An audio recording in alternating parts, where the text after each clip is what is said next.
بسم اللہ الرحمن الرحیم۔ ناظرین السلام علیکم۔ رمضان المبارک کا دوسرا عشرہ بھی تقریباً نصف کو پہنچ چکا ہے، لیکن پختون قوم کی بدقسمتی اور پختون قوم کی بے اہمیتی کے دن ختم نہیں ہو رہے۔ رمضان مبارک میں بھی پختون اپنے ہی ہاتھوں اپنے بھائیوں کو گلا کاٹنے میں مصروف ہیں۔ میں ہوں عاصم نثار غیاثی، اور آج ہم جائزہ لیں گے کہ پختون کس طریقے سے دشمنی کے نام پہ، غیرت کے نام پہ، غلط فہمیوں کے نام پہ ایک دوسرے کا گلا کاٹنے میں مصروف ہیں۔ بس ایک محاورہ سا بنا ہوا ہے کہ جی زمال ویا گناہ دادا چی پختون یم، بس کہ جی بس میں چونکہ پختون ہوں تو دنیا بھر کے سازشیں میرے خلاف ہو رہی ہیں۔ پختونوں کے خلاف کسی قسم کی سازش کی ضرورت نہیں ہے۔ پختون سب سے بڑے اپنے دشمن خود بنے ہوئے ہیں۔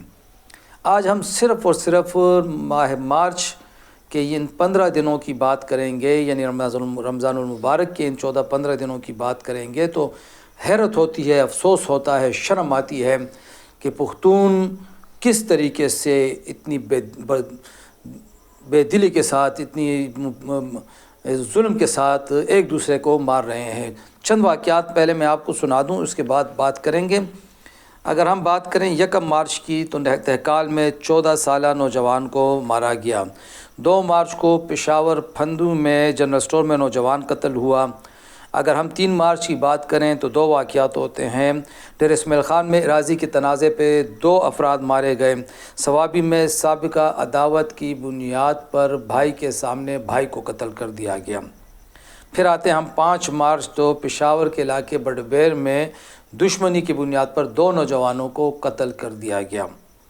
اس کے بعد 7 مارچ کی بات کریں تو پشاور میں انڈا لڑانے کے تنازع پر نوجوان کو مارا گیا، اور اسی روز پبی میں گھریلو تنازع پر بدبخت انسان نے اپنی والدہ، اپنی بہن اور اپنے بھائی کو قتل کر دیا۔ یہ کوئی اور نہیں کر رہا، یہ اس کے لیے کوئی دہشت گرد نہیں آ رہے، یہ خود پختون اپنے آپ کو اور اپنے لوگوں کو مارنے میں مصروف ہیں۔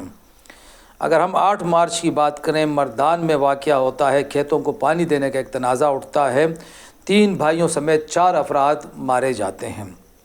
اگلے روز صوابی میں ایک سفاک قاتل اپنے والد کو مار دیتا ہے۔ بیچ بچاؤ کے لیے آنے والے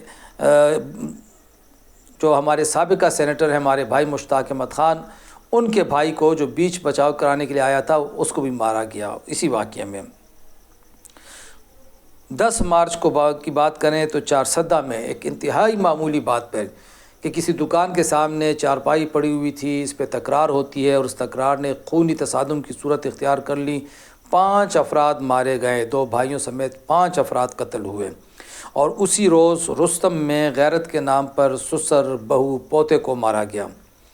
14 مارچ کی بات کریں تو ڈیرہ اسماعیل خان میں نکاسیہ آب کے تنازع پہ بچوں سمیت 5 افراد قتل ہوئے، اور مارنے والا کوئی اور نہیں تھا، بھائی نے بھائی کو اور اس کے خاندان کو مار ڈالا۔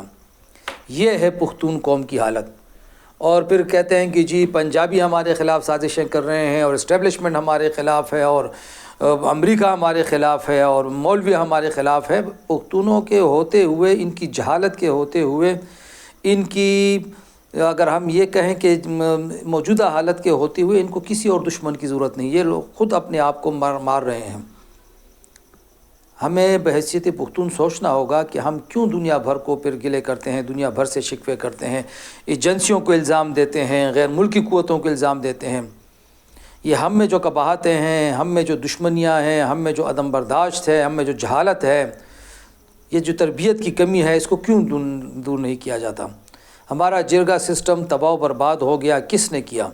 کیا ہم اس جرگے کو واپس نہیں کر سکتے؟ جرگہ سسٹم بھی آپ بیٹھ کے پیشہ ور لوگ اس میں بیٹھ گئے ہیں، جرگہ مار بنے ہوئے ہیں، اور لاکھوں روپے کھا کے بھی فیصلے نہیں کرتے۔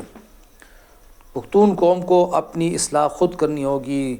ایسا لگتا ہے کہ 100 سال بعد پھر ضرورت اس امر کی ہے کہ باچا خان کی طرح کوئی اصلاحی تحریک یہاں پہ اٹھے۔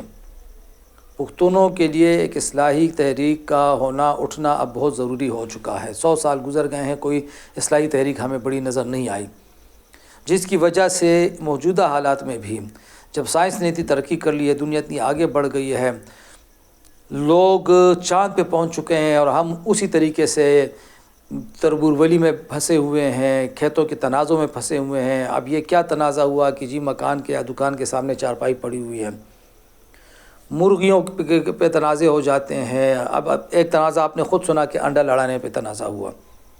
اس جہالت کا کون ذمہ دار ہے اور یہ کون دور کرے گا یہ حالات ہماری؟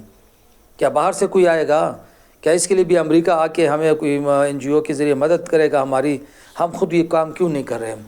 اس سلسلے میں بدقسمتی سے نہ تو ہماری این جی اوز کوئی کام کر رہی ہیں، نہ قوم پرست جماعتوں کو کوئی پرواہ ہے، نہ سوشل میڈیا پہ کوئی تحریک چل رہی ہے، نہ ہی ہمارے جو علماء کرام ہیں وہ مسجد و منبر پہ اپنا کردار ادا کر رہے ہیں۔ مسجد و منبر پہ آج بھی ہمیں قصے کہانیاں تو سنائی جاتی ہیں، لیکن ان دشمنیوں کے خاتمے کے لیے کوئی راستہ نہیں بتایا جاتا۔ تو پختونوں کو ہم کو یہ بات یاد رکھنی چاہیے، ہمارا دشمن اور کوئی نہیں ہے، ہم ایک دوسرے کے سب سے بڑے دشمن ہیں۔ تو پھر ہمیں کسی سے گلہ کرنا نہیں بنتا، اور گلہ کریں گے تو یہ ناانصافی کریں گے۔ یہ ہم نے آپ کو صرف 2 ہفتے کے واقعات سنا دیے، جس میں رمضان المبارک کے دوران بھی قتل و غارت گری ان لوگوں نے نہیں روکی، آپس کی قتل و غارت گری۔ ابھی اس میں دہشت گردی کے واقعات نہیں ہیں، اور اس میں جو واقعات رپورٹ ہوئے ہیں اس کے مطابق صرف 14-15 دنوں میں 31 لوگ ایک دوسرے کے ہاتھوں مارے گئے ہیں۔ اور اس کے ذمہ دار کون ہیں؟ اس کے ذمہ دار ہم سب ہیں اور کوئی نہیں ہے۔ خدا کرے کہ کوئی اس رمضان المبارک میں کوئی اٹھے، کوئی اصلاحی تحریک شروع ہو، وگرنہ پختون قوم کا خدا ہی حافظ۔